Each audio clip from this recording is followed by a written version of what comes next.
All right, a sore loser sent a SWAT team storming to a Long Island home Tuesday last week as revenge against his teenage video game rival, officials said. About 3 p.m., the call said that his foe had killed his mother and brother.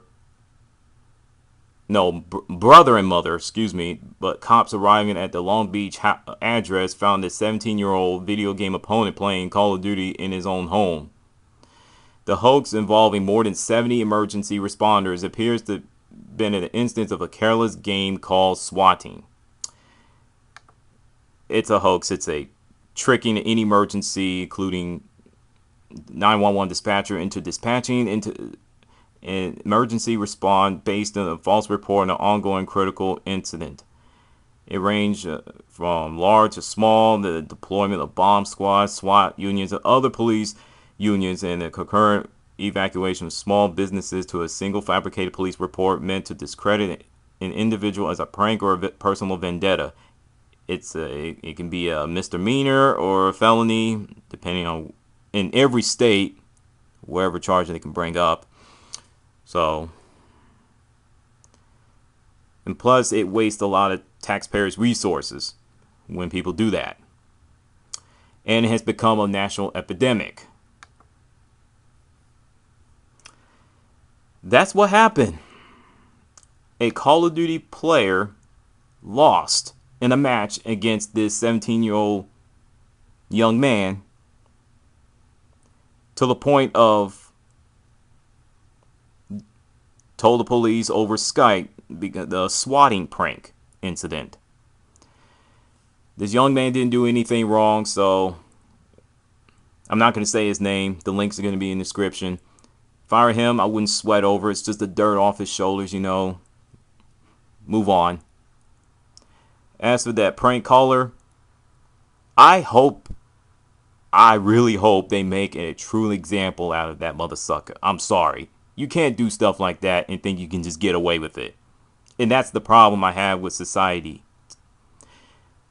People feel that they can say or do whatever the hell they want with little to zero consequences. That's one of the many problems I have with today's society. Now, why is it that when it comes to Call of Duty and gaming news or news in general, it always has to be negative? You know, be in the news for the wrong reasons.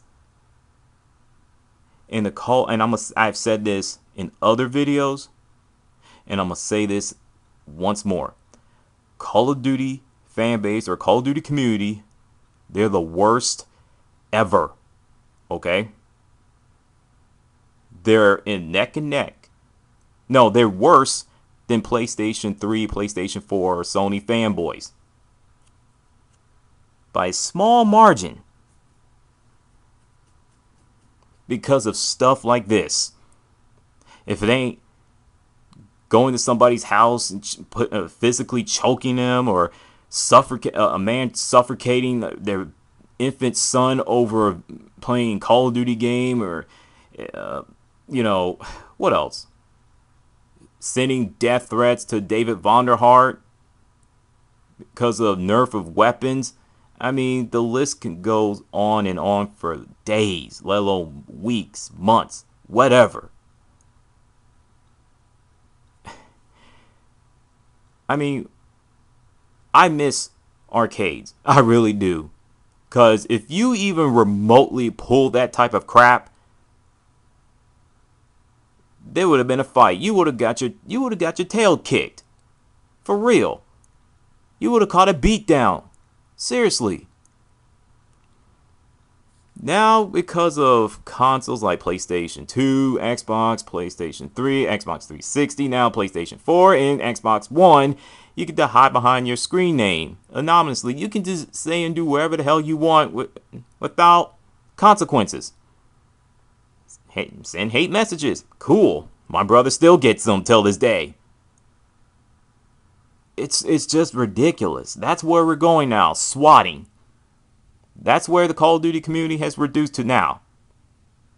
This is why I've gotten away from Call of Duty. Because of stuff like that. And all other things. You don't see this with Battlefield, Titanfall, King of Fighters. Injustice, Forza Motorsport, Madden, Football 2K, or other sports, other games. You don't see this type of stuff happening like you see with Call of Duty. And I apologize making it a 5-minute video. Should have been like a 3-minute video. And with that, I'm out. What's your thoughts? Have a nice day.